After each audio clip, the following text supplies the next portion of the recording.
الحمد لله رب العالمين والصلاة والسلام على قائد الغر المحجلين نبينا محمد وعلى آله وصحبه أجمعين وبعد.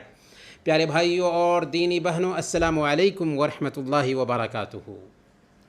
مائی پاتھ، ہذا طریقی، میرا راستہ کے اس کورس میں آپ سب کا استقبال ہے. اور آج ہم پڑھنے والے ہیں شہادتین کا ارتھ اور اس کی مانگ. شہادتین یعنی اشہد اللہ الہ الا اللہ و اشہد ان محمد رسول اللہ.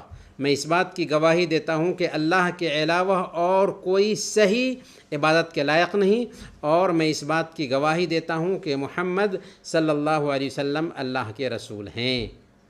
گویا کہ شہادتین کا اقرار یہ اسلام کا دروازہ ہے، اور اسی دروازے سے ایک آدمی اسلام میں داخل ہوتا ہے. تو سب سے پہلے ضرورت ہے کہ اسے سمجھا جائے، اس کے معنی کو جانا جائے، اس کی مانگ کیا ہے، اس کے انوسار ہم اپنے آپ کو کیسے ڈھالیں، اس سلسلے میں جانا جائے. تو آئیے سب سے پہلے ہم جانتے ہیں لا الہ الا اللہ کے مہتو کو، لا الہ الا اللہ کی اہمیت کو. امام بخاری نے الادب المفرد میں بیان کیا ہے کہ اللہ کے رسول صلی اللہ علیہ وسلم نے ارشاد فرمایا کہ حضرت نوح علیہ السلام کے دیہانت کا جب وقت قریب ہوا تو انہوں نے اپنے بیٹے کو بلایا اور اسے نصیحت کرتے ہوئے، وصیت کرتے ہوئے کہا کہ میں تمہیں 2 باتوں کا حکم دیتا ہوں اور 2 باتوں سے منع کرتا ہوں. میں تمہیں لا الہ الا اللہ کا حکم دیتا ہوں اس لیے کہ 7 آسمان اور 7 زمین اگر ایک پلڑے میں رکھ دیے جائیں اور لا الہ الا اللہ کو دوسرے پلڑے میں رکھ دیا جائے تو لا الہ الا اللہ کا پلڑا بھاری پڑ جائے گا. اور اگر 7 زمین اور 7 آسمان ایک ٹھوس حلقہ بن جائے تو لا الہ الا اللہ انہیں توڑ دے گا. اور میں تمہیں سبحان اللہ و بحمدہ کا حکم دیتا ہوں اس لیے کہ وہ ہر چیز کی تسبیح ہے اور اسی کے ذریعہ مخلوق کو روزی دی جاتی ہے، اور میں تم کو شرک اور گھمنڈ سے منع کرتا ہوں. اس حدیث پر غور کیجیے. حضرت نوح علیہ السلام اپنے بیٹے کو اپنی وفات کے وقت لا الہ الا اللہ کی وصیت کر رہے ہیں اور کہتے ہیں کہ اسے معمولی مت سمجھنا. لا الہ الا اللہ کا مقابلہ پوری دنیا نہیں کر سکتی. اگر وزن کرنے کے لیے ترازو کے ایک پلڑے میں 7 آسمان اور 7 زمین کو رکھ دو اور دوسرے پلڑے میں لا الہ الا اللہ کو رکھ دو تو لا الہ الا اللہ کا پلڑا بھاری ہو جائے گا. اور اگر 7 آسمان اور 7 زمین مل کر کے ایک ٹھوس حلقہ بن جائیں تو لا الہ الا اللہ اسے توڑ دے گا. اللہ اکبر. یہ ہے لا الہ الا اللہ کی اہمیت. اور کیوں نہ ہو کہ اسی کے لیے اللہ تعالیٰ نے انسانوں اور جنات کو پیدا کیا، زمین اور آسمان کو بنایا، رسولوں کو بھیجا، کتابیں اتاری، جنت اور جہنم بنایا، اور سارے نبیوں نے اسی لا الہ الا اللہ کی طرف دعوت دی. یہاں تک کہ آخری نبی محمد صلی اللہ علیہ وسلم نے بھی اپنی دعوت کی شروعات اسی سے کی. تو آئیے جانتے ہیں لا الہ الا اللہ کا معنی کیا ہوتا ہے. کلمہ لا الہ الا اللہ 2 شبدوں سے مل کر کے بنا ہے، یا یہ کہہ لیجئے کہ لا الہ الا اللہ کے 2 پیلرز ہیں. پہلا انکار یعنی نگیٹو، اور دوسرا اثبات یعنی پازیٹو. پہلا پیلر یہ کہتا ہے لا الہ، نہیں ہے کوئی سچا معبود، نہیں ہے کوئی عبادت کے لائق. یہ انکار ہے. عبادت اور پوجا کے لائق کوئی سرے سے ہے ہی نہیں. یہ گویا کہ ہر طرح کے شرک کا انکار ہے، ہر چیز کی عبادت سے انکار کرتا ہے. اور دوسرا پیلر ہے پازیٹو، الا اللہ، سوائے اللہ کے. گویا کہ نہیں ہے کوئی معبود برحق، نہیں ہے کوئی عبادت کے لائق سوائے اللہ کے. یہ دوسرا پیلر جو ہے یہ ثابت کرتا ہے کہ عبادت کے لائق اگر کوئی ہستی ہو سکتی ہے تو اللہ تعالیٰ ہی ہے. جیسے اگر کوئی کہے کہ روم میں کوئی نہیں ہے سوائے احمد کے، تو اس کا صاف مطلب یہ ہے کہ صرف احمد ہی روم میں ہے، احمد کے علاوہ اور کوئی روم میں ہے ہی نہیں. یہ سن کر کسی کے ذہن میں قطعاً یہ نہیں آ سکتا کہ احمد کے علاوہ بھی کوئی ہو سکتا ہے۔ بالکل ویسے ہی جب ہم کہتے ہیں کہ لا الہ الا اللہ، نہیں ہے کوئی پوجا کے لائق، نہیں ہے کوئی سچا معبود سوائے اللہ کے، تو اس کا مطلب یہ ہوا کہ اس میں سب سے پہلے ہم کفر کا انکار کرتے ہیں، شرک کا انکار کرتے ہیں، ہر طرح کے معبود، ہر طرح کے پج کا انکار کرتے ہیں، اور ثابت کرتے ہیں عبادت کو صرف ایک اللہ کے لیے۔ گویا کہ لا الہ الا اللہ کا مطلب ہوا لا معبود بحق الا اللہ، اللہ کے علاوہ اور کوئی سچا معبود ہے ہی نہیں۔ گویا لا الہ الا اللہ کی مانگ یہ ہے کہ ایک بندہ عبادت کے سارے کام صرف اللہ رب العالمین کے لیے انجام دے۔ اب اگر کوئی آدمی لا الہ الا اللہ کہتا ہو لیکن عبادت اللہ کے علاوہ کسی اور کے لیے بھی کرتا ہو، جیسے کسی دوسرے کو مشکل دور کرنے والا سمجھتا ہو، ضرورت پوری کرنے والا مانتا ہو، کسی انسان پیر فقیر کی قبر پر سجدے کرتا ہو، ان کے لیے نذریں مانتا ہو، ان کی قبر پر جانور ذبح کرتا ہو، تو سمجھیں کہ اس نے لا الہ الا اللہ کی مانگ کو پورا نہیں کیا۔ لا الہ الا اللہ کی مانگ یہی ہے کہ ایک انسان اللہ کے علاوہ ہر چیز کی پوجا پاٹ چھوڑ دے۔ کیوں؟ اس لیے کہ اللہ تعالیٰ خود کہتا ہے ذَلِكَ بِأَنَّ اللَّهَ هُوَ الْحَقُّ وَأَنَّ مَا يَدْعُونَ مِن دُونِهِ هُوَ الْبَاطِلُ، اس لیے کہ اللہ تعالیٰ ہی حق ہے، عبادت کے قابل صرف اللہ تعالیٰ اوپر والا ہے، اور وہ جن کی پوجا کرتے ہیں وہ سب باطل ہے۔ اب سوال یہ ہے کہ لا الہ الا اللہ کی شرطیں کیا ہیں؟ لا الہ الا اللہ کا اقرار کب صحیح ہوگا؟ کیا کوئی بھی اگر زبان سے لا الہ الا اللہ بول دے تو مسلمان ہو گیا اور بس؟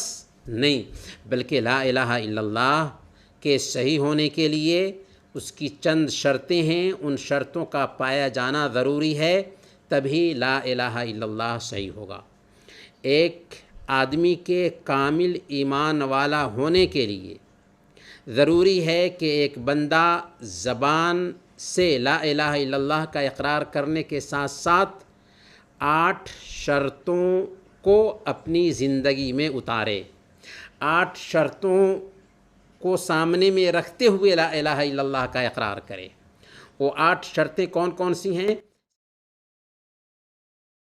سب سے پہلے نمبر پر علم، مطلب لا الہ الا اللہ کا اس کو علم ہو، لا الہ الا اللہ کا معنی اور مطلب وہ جانتا ہو۔ اللہ فرماتا ہے سورہ محمد آیت نمبر 19 فَعْلَمْ أَنَّهُ لَا إِلَهَ إِلَّا اللَّهُ، جان لو کہ اللہ کے علاوہ اور کوئی صحیح پوجا کے لائق نہیں۔ گویا کہ سب سے پہلے لا الہ الا اللہ کو جاننا ہے، اس کے بعد اسلام قبول کرنا ہے۔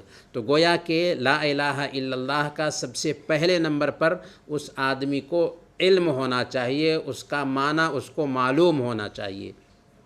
اسی طریقے سے محمد صلی اللہ علیہ وسلم نے بیان فرمایا، صحیح مسلم کی روایت ہے، من مات وهو يعلم انه لا الہ الا اللہ دخل الجنہ، جو آدمی اس حالت میں مرتا ہے کہ وہ جانتا تھا کہ اللہ کے علاوہ اور کوئی سچا معبود نہیں، وہ جنت میں داخل ہوگا۔ تو جو آدمی لا الہ الا اللہ کا معنی نہیں جانتا ہو وہ سچا مسلمان نہیں ہو سکتا۔ دوسری شرط ہے لا الہ الا اللہ کی کہ اس کی سچائی اور اس کی مہانتا کا اسے یقین ہو، کہ لا الہ الا اللہ کے معنی کو بھی جانے اور اس کی سچائی پر بھی اس کو یقین ہو، 100% یقین ہو۔ اللہ نے فرمایا سورہ الحجرات آیت نمبر 15 انما المؤمنون الذین آمنوا باللہ ورسولہ ثم لم یرتابوا، ایمان والے اصل میں وہ ہیں جو اللہ پر اور اس کے رسول پر ایمان لاتے ہیں پھر وہ شک نہیں کرتے۔ تو ایمان ایسا ہو جو شک سے بالکل خالی ہو، اگر شک آ گیا تو یقین نہیں رہا۔ گویا کہ لا الہ الا اللہ کی سچائی پر یقین ہو، اور اللہ کے نبی صلی اللہ علیہ وسلم نے صحیح مسلم کی روایت کے مطابق بیان فرمایا، اشہد ان لا الہ الا اللہ وانی رسول اللہ لا یلقى اللہ بہما عبد غیر شاک فیہما الا دخل الجنہ، کہ جو آدمی کلمہ شہادت لا الہ الا اللہ محمد الرسول اللہ کا اقرار کر کے اللہ رب العالمین سے ملتا ہے بیں طور کہ وہ اس میں شک نہ کر رہا ہو تو جنت میں جائے گا۔ تیسری شرط یہ ہے کہ وچن اور آستھا کے ذریعہ اس کی مانگ کو قبول کیا جائے، یعنی لا الہ الا اللہ کی جو مانگ ہے اسے آدمی قبول بھی کرے، زبان کی اقرار اور دل کی تصدیق کے ذریعہ اس کو قبول بھی کرے اور عمل کے ذریعہ اس کو ثابت بھی کرے۔ مطلب یہ ہے کہ ایک بندہ صرف زبانی اقرار نہ ہو بلکہ اس کو قبول بھی کر لے۔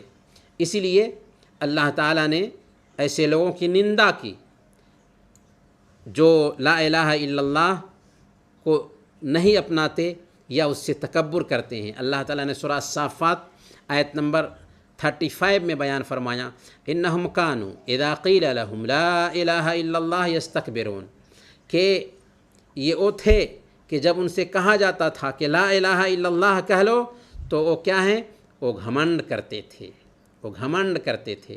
تو لا الہ الا اللہ کو ایک بندہ قبول بھی کر لے۔ اور چوتھی شرط لا الہ الا اللہ کی یہ ہے کہ اخلاص ہو، زبان کے وچن، انگوں کے عمل اور دل کے سمرتھن میں اخلاص پایا جائے۔ زبان کے اقرار، دل کی تصدیق اور اعضاء و جوارح کے عمل میں اخلاص ہو، دکھلاوا نہ ہو۔ اللہ تعالیٰ فرماتا ہے سورہ الزمر آیت نمبر 2 اور 3، فَاعْبُدِ اللَّهَ مُخْلِصًا لَهُ الدِّينَ أَلَا لِلَّهِ الدِّينُ الْخَالِصُ، اللہ تعالیٰ کی عبادت کرو دین کو اس کے لیے خالص کر کے۔ سن لو کہ خالص دین صرف اور صرف اللہ رب العالمین کے لیے ہے، تو اللہ رب العالمین کے لیے دین کو خالص کیا جائے اور لا الہ الا اللہ کے اقرار میں ایک بندہ مخلص ہو۔ اور صحیح بخاری کی روایت ہے، ایک مرتبہ حضرت ابو ہریرہ رضی اللہ تعالی عنہ نے اللہ کے نبی صلی اللہ علیہ وسلم سے پوچھا تھا، من اسعد الناس بشفاعتک یوم القیامہ، کہ اے اللہ کے نبی صلی اللہ علیہ وسلم قیامت کے دن آپ کی سفارش کا سب سے زیادہ حقدار کون ہوگا؟ تو اللہ کے نبی صلی اللہ علیہ وسلم نے حضرت ابو ہریرہ رضی اللہ تعالیٰ عنہ سے کہا تھا کہ اے ابو ہریرہ، تمہارے اندر میں نے دین سیکھنے کا جو جذبہ دیکھا تھا، اس جذبے کی بنیاد پر مجھے خود یہ اندازہ تھا کہ یہ سوال تیرے علاوہ کوئی دوسرا نہیں کرے گا۔ چنانچہ آپ نے فرمایا، اسعد الناس بشفاعتی یوم القیامہ من قال لا الہ الا اللہ خالصا من قلبہ، کہ میری سفارش کا سب سے زیادہ حقدار قیامت کے دن وہ ہوگا جس نے لا الہ الا اللہ کا اقرار کیا ہو سچے دل سے، سچے دل سے لا الہ الا اللہ کا اقرار کیا ہو وہ جنت میں جائے گا۔ گویا کہ لا الہ الا اللہ کا اقرار کرے ایک بندہ تو وہ اس اقرار میں سچا ہو، مخلص ہو، اس میں دکھلاوا نہ ہو، ریاکاری نہ ہو۔ اور لا الہ الا اللہ کے اقرار کی پانچویں شرط یہ ہے کہ اطاعت ہو، یعنی لا الہ الا اللہ کی جو مانگ ہے اس مانگ کے مطابق ایک بندہ اپنے آپ کو ڈھال لے، ویوہار میں لا الہ الا اللہ کو لے آئے، یعنی جب اس نے کہا کہ اللہ کے علاوہ اور کوئی معبود برحق نہیں تو واقعی ایک اللہ کی عبادت کرنے لگ جائے۔ یہ ہے اطاعت، یہ ہے سمرپن اور یہ ہے انوسرن۔ اللہ تعالیٰ نے سورہ لقمان آیت نمبر 22 میں فرمایا، وَمَن يُسْلِمْ وَجْهَهُ إِلَى اللَّهِ وَهُوَ مُحْسِنٌ فَقَدِ اسْتَمْسَكَ بِالْعُرْوَةِ الْوُثْقَىٰ، جو کوئی اطاعت کے ساتھ اپنا رخ اللہ کی طرف کرے اور وہ اچھا عمل کرنے والا ہو تو اس نے مضبوط سہارا تھام لیا، مضبوط سہارا تھام لیا۔ اور اللہ تعالیٰ نے سورہ الانبیاء آیت نمبر 18 میں بھی بیان فرمایا، قل انما یوحى الی انما الہکم الہ واحد فہل انتم مسلمون۔ آپ فرما دیجئے کہ میری طرف یہ وحی کی جاتی ہے، پرکاشنا کی جاتی ہے کہ تمہارا معبود صرف اکیلا ایک معبود ہے، تو کیا تم انوسرن کرنے والے ہو؟ کیا تم اسلام قبول کر رہے ہو؟ کیا تم اسلام لا رہے ہو؟ اور لا الہ الا اللہ کی شرطوں میں سے چھٹی شرط یہ ہے کہ سچائی ہو۔ کلمہ توحید کا اقرار کرنے میں سچائی ہو اور دل سے اس کی تصدیق کرنے میں بھی سچائی ہو۔ اللہ تعالیٰ نے فرمایا سورہ الزمر آیت نمبر 33، والذی جاء بالصدق وصدق به اولئک هم المتقون، کہ جو آدمی اچھائی لے کر آیا اور اس کی تصدیق کی تو وہی اصل میں ڈرنے والے ہیں۔ تو گویا کہ لا الہ الا اللہ کی تصدیق ضروری ہے۔ اور مسند احمد کی روایت کے مطابق اللہ کے نبی صلی اللہ علیہ وسلم فرماتے ہیں، من قال لا الہ الا اللہ خالصا من قلبہ دخل الجنہ، کہ جس نے سچے دل سے لا الہ الا اللہ کا اقرار کیا وہ جنت میں جائے گا۔ سچائی کا مطلب یہ ہے کہ اس کے اندر دکھلاوا نہ ہو اور وہ نفاق اپنے اندر نہ رکھتا ہو، کہ ظاہر میں اسلام کا اظہار کرے لیکن دل میں اس نے کفر چھپا رکھا ہو، ایسا نہ ہو، بلکہ جو اندر ہے وہی باہر ہو، وہی باہر ہو۔ اور 7ویں نمبر پر محبت ہو کلمہ توحید سے، کلمہ توحید کی مانگ سے، اور کلمہ توحید پڑھنے والوں سے یعنی مسلمانوں سے وہ محبت کرتا ہو۔ بہت سارے لوگ ہوتے ہیں کہ مسلمان تو ہیں لیکن مسلمانوں سے اس کو محبت نہیں، کلمہ لا الہ الا اللہ کا اقرار کرنے والوں سے اس کو محبت نہیں۔ تو کلمہ لا الہ الا اللہ کی مانگ یہ ہے کہ کلمہ لا الہ الا اللہ سے وہ محبت کرے، کلمہ لا الہ الا اللہ کے تقاضے پر وہ چلے، اور کلمہ لا الہ الا اللہ پڑھنے والوں سے بھی وہ محبت کرے۔ اللہ فرماتا ہے سورہ البقرہ آیت نمبر 165، والذین آمنوا اشد حبا للہ، کہ ایمان والے جو ہوتے ہیں وہ سب سے بڑھ کر اللہ رب العالمین سے محبت کرنے والے ہوتے ہیں۔ اور اللہ کے نبی صلی اللہ علیہ وسلم نے ارشاد فرمایا، صحیح بخاری اور مسلم کی روایت ہے، ثلاث من کن فیہ وجد حلاوۃ الایمان، جس کے اندر 3 خوبیاں پیدا ہو جائیں اس نے مانو کہ ایمان کی مٹھاس پا لی، اس نے ایمان کی مٹھاس پا لیا اگر اس کے اندر یہ 3 خوبیاں پیدا ہو جائیں۔ تو وہ کون کون سی خوبیاں ہیں؟ سب سے پہلے نمبر پر ان یکون اللہ ورسولہ احب الیہ مما سواہما، اس کی نظر میں دنیا کی ساری چیزوں کے مقابلہ میں اللہ اور اس کے رسول سب سے زیادہ محبوب، سب سے زیادہ اگر وہ محبت کرے تو اللہ اور اس کے رسول سے، گویا کہ اس کی محبت اللہ اور اس کے رسول سے اس کی اپنی جان سے بھی زیادہ ہو، اولاد سے بھی زیادہ ہو، ماں باپ سے بھی زیادہ ہو، سب سے زیادہ اللہ اور اس کے رسول سے وہ محبت کرے۔ دوسرے نمبر پر وَأَن يُحِبَّ الْمَرْءَ لَا يُحِبُّهُ إِلَّا لِلَّهِ، اور وہ کسی انسان سے محبت کرے تو صرف اللہ کے لیے محبت کرے، دنیاوی فائدے کے لیے نہیں۔ دنیا میں آج محبتیں ہوتی ہیں، ہم دوسروں سے دوستی کرتے ہیں، لیکن اگر یہ دوستی اللہ کے لیے ہے تو بہت اس کی اہمیت ہے، لیکن اگر یہ دوستی بنی ہے دنیاوی فائدہ کے لیے تو اس کا کچھ فائدہ نہیں ہوگا۔ تو اگر ایک بندہ کسی سے دوستی کرتا ہے تو اللہ کے لیے دوستی کرتا ہے تو گویا کہ اس نے ایمان کی مٹھاس پا لیا۔ وَأَن يَكْرَهَ أَن يَعُودَ فِي الْكُفْرِ كَمَا يَكْرَهُ أَن يُقْذَفَ فِي النَّارِ، اور کفر کی طرف لوٹنے کو ایسے ہی ناپسند کرے جیسے وہ آگ میں ڈالے جانے کو ناپسند کرتا ہے۔ یہ تین خوبیاں اگر کسی کے اندر پیدا ہو جاتی ہیں تو اس نے ایمان کی مٹھاس کو پا لیا۔ کون کون سی خوبیاں ہیں؟ اللہ اور اس کے رسول سے اس کو محبت ہو دنیا کی ساری چیزوں سے زیادہ، کسی انسان سے محبت کرے تو اللہ کے لیے محبت کرے، اور کفر کی طرف لوٹنے کو ایسے ہی ناپسند کرے جیسے وہ آگ میں ڈالے جانے کو ناپسند کرتا ہے۔ 8ویں شرط ہے لا الہ الا اللہ کی کہ طاغوت کا انکار کرے۔ دلیل اللہ تعالیٰ نے فرمایا سورہ البقرہ آیت نمبر 256، قد تبین الرشد من الغی، صحیح بات ناسمجھی کی بات سے واضح ہو کر کے آ گئی۔ فمن یکفر بالطاغوت ویؤمن باللہ فقد استمسک بالعروۃ الوثقی، تو جو کوئی بھی طاغوت کو ٹھکرا دے اور اللہ پر ایمان لائے تو اس نے ایسا مضبوط سہارا تھام لیا لانفصام لہا، جو کبھی ٹوٹنے والا نہیں۔ اس میں اللہ تعالیٰ نے فرمایا قد تبین الرشد من الغی، رشد سے کیا مراد ہے؟ رشد یعنی محمد صلی اللہ علیہ وسلم کی شریعت، اور الغی سے مراد وہ دھرم جو اسلام کے علاوہ ہو، ہر وہ دھرم جو اللہ رب العالمین کے اتارے ہوئے دین کے خلاف ہو۔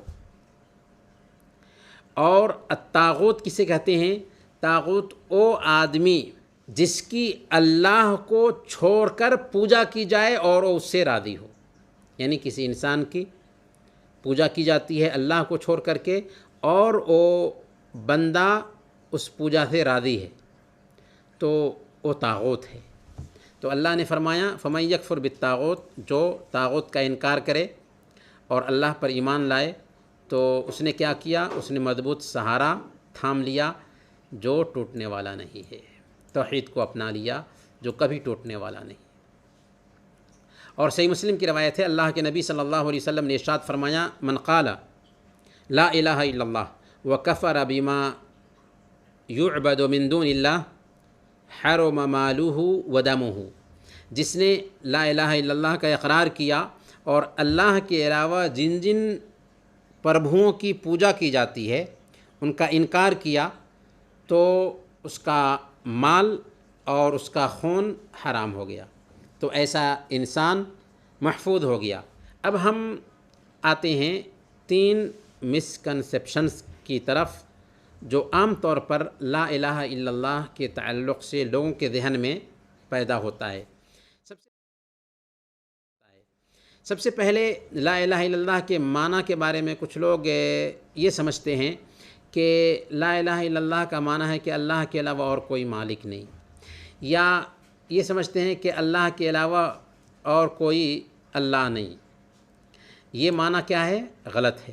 آپ پوچھ سکتے ہیں کیوں غلط ہے؟ اگر ہم لا الہ الا اللہ کا معنی کرتے ہیں کہ اللہ کے علاوہ کوئی اللہ نہیں یا اللہ کے علاوہ کوئی مالک نہیں تو غلط کیوں ہے؟ تو غلط اس لیے ہے کہ ایسا کہنے سے اسلامی سدھانت اور دوسرے دھرموں کے سدھانت میں کوئی فرق ہی نہیں رہ جائے گا، اس لیے کہ دنیا کے سارے دھرموں میں یہ دھارنا پائی جاتی ہے کہ اس دنیا کا پیدا کرنے والا، اس دنیا کو چلانے والا، اس دنیا کا اختیار رکھنے والا اوپر والا ہے۔ خود زمانے جاہلیت میں جو مشرک تھے ان کی یہی آستھا تھی کہ اللہ تعالیٰ ہی پیدا کرنے والا ہے، وہی روزی دیتا ہے، وہی مارتا ہے، وہی جلاتا ہے، وہی کائنات پر شاسن کر رہا ہے۔ یہی نہیں بلکہ وہ صدقہ بھی کرتے تھے، حج بھی کرتے تھے، عمرہ بھی کرتے تھے، اور اللہ کے ڈر سے بہت سارے حرام کاموں کو چھوڑ بھی دیتے تھے۔ لیکن وہ کس بنیاد پر مشرک اور کافر ٹھہرے؟ اس لیے کہ وہ اللہ رب العالمین کے لیے عبادت کے کاموں کو خالص نہیں سمجھتے تھے، اللہ کے ساتھ دوسروں کو بھی شریک ٹھہراتے تھے، اللہ کے علاوہ کسی اور کو مشکل دور کرنے والا اور ضرورت پوری کرنے والا سمجھتے تھے۔ قرآن نے ان کے عقیدہ کو نقل کیا، سورہ الزمر آیت نمبر 3 والذین اتخذوا من دونہ اولیاء ما نعبدهم الا لیقربونا الی اللہ زلفا، کہ وہ لوگ جو اللہ کے سوا اولیاء بنا رکھے ہیں وہ کیا کہتے ہیں؟ وہ کہتے ہیں کہ ہم ان کی عبادت اس لیے کرتے ہیں کہ وہ ہم کو اللہ کے قریب کر دیں گے۔ وہ کیا سوچتے تھے کہ یہ اللہ کے جیسے نہیں ہیں، لیکن ان کے لیے کچھ پوجا کے کام کر لیں گے تو یہ ہم کو اللہ تک پہنچا دیں گے۔ یہی بات اللہ تعالیٰ نے سورہ یونس آیت نمبر 18 میں بیان فرمائی، وَيَعْبُدُونَ مِن دُونِ اللَّهِ مَا لَا يَضُرُّهُمْ وَلَا يَنفَعُهُمْ وَيَقُولُونَ هَؤُلَاءِ شُفَعَاؤُنَا عِندَ اللَّهِ، کہ وہ اللہ کے علاوہ ان کی عبادت کرتے ہیں جو ان کو نہ فائدہ پہنچا سکیں اور نہ نقصان دور کر سکیں، اور کہتے ہیں کہ وہ اللہ کے پاس ہمارے سفارشی ہیں۔ اس تفصیل سے پتہ یہ چلا کہ ہم جس اللہ کو پیدا کرنے والا، روزی دینے والا اور کائنات کو چلانے والا مانتے ہیں، اسی کے لیے عبادت کے سارے کام کو خاص کرنا بھی ضروری ہے۔ اس کے علاوہ کسی اور پیر فقیر کو مشکل دور کرنے والا اور ضرورت پوری کرنے والا ماننا، یا کسی پیر فقیر کی درگاہ اور مدار پر جا کر کے ان کو وسیلہ بنانا، یہ کلمہ لا الہ الا اللہ کے اپوزٹ ہے، اور جو آدمی لا الہ الا اللہ کے اپوزٹ چلے گا اس کا اسلام صحیح نہیں ہوگا۔ دوسری غلط فہمی جو عام طور پر پائی جاتی ہے، کچھ لوگ اگیانتا کے کارن یہ کہتے ہیں کہ اللہ کی ذات بہت اونچی ہے، اس تک ہماری بات ڈائریکٹ نہیں پہنچ سکتی، اللہ تک پہنچنے کے لیے مادھیم کی ضرورت ہے، وسیلہ کی ضرورت ہے۔ جیسے بادشاہ سے ملنا ہو تو پہلے اس کے قریبی لوگوں سے ملنا پڑتا ہے، چھت پر چڑھنا ہو تو سیڑھی کی ضرورت پڑتی ہے۔ تو سب سے پہلے ہم یہ کہیں گے کہ اللہ کی ذات کے بارے میں یہ سوچ بالکل غلط ہے، اور اسی سوچ کی بنیاد پر دنیا میں شرک پھیلا ہے۔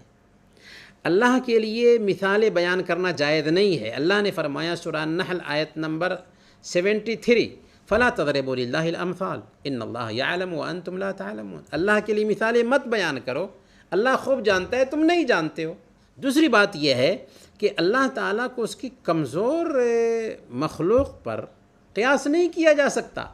مثال کے طور پر بادشاہ جہاں پر بیٹھا ہوا ہے وہاں سے اپنی پوری جنتا کو دیکھ نہیں سکتا، اور نہ ہی بغیر ذریعہ کے ان کی بات کو سن سکتا ہے، اور پھر اسے اپنی سرکشا کے لیے باڈی گارڈ کی بھی ضرورت ہوتی ہے۔ اسی طریقے سے چھت پر چڑھنے کے لیے سیڑھی کی ضرورت اس لیے ہے کہ اس کے بغیر چھت پر چڑھنا ممکن نہیں۔ اگر چھت کا کام نیچے ہی رہ کر کے ہو جاتا تو ظاہر ہے کہ چھت پر چڑھنے کی ضرورت ہی نہیں، سیڑھی کی ضرورت ہی نہیں تھی۔ تو چونکہ اللہ ہمارا معبود ہے، وہ کسی واسطے کے بغیر ہماری ضرورت پوری کر دے رہا ہے، وہ ہر حال میں اور ہر جگہ اپنی مخلوق کو دیکھ رہا ہے۔ اس کی صفت ہے البصیر، ہر چیز دیکھنے والی ذات، وہ ہماری بات سن رہا ہے۔ اس کی ایک صفت ہے السمیع، سب کچھ سننے والی ذات، وہ ہمیں جان رہا ہے۔ اس کی ایک صفت ہے العلیم، سب کچھ جاننے والی ذات، وہ ہماری نگرانی کر رہا ہے۔ اس کی ایک صفت ہے الرقیب، ہر چیز کی نگرانی کرنے والی ذات۔ گویا کہ اللہ تعالیٰ اپنے بندے کی بات ڈائریکٹ سنتا ہے، اسے جانتا بھی ہے، اسے دیکھتا بھی ہے، اس کی نگرانی بھی کر رہا ہے۔ بندے اور اللہ کے بیچ کوئی گیپ، کوئی ڈسٹینس اور کوئی دوری نہیں ہے، وہ تو ایک انسان کی شہرک سے بھی زیادہ قریب ہے۔ اس لیے اللہ رب العالمین کے لیے کسی طرح کا واسطہ ماننا غلط ہے۔